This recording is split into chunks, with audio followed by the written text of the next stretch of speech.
It's good to see you. You look sharp. Thank you, mate. Thank you. I've just been given this fella by a fan outside who's Pickett, who is like my favourite creature in the film, and so I'm kind of overexcited about that. It was a very lovely relationship you had. He's kind of like Pickett's like, as you can see, a stick insect, but he has attachment issues, so he tends to spend most of his time in Newt's pocket. So the fact that a fan made one, that was a big deal. Pretty cool. Now, here we are. I just talked to Jo. She told me what it was to actually get you in this role and to meet you for the first time.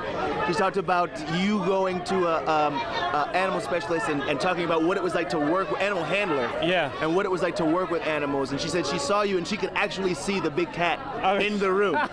Do you remember that? Do you remember that meeting? I do remember that meeting because any time you spend with J.K. Rowling is stuff you sort of treasure.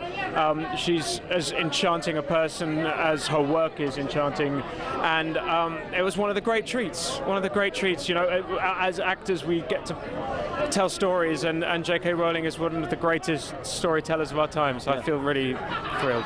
And one of the things we didn't get to talk about at the junket was a scene in the movie where you twerk.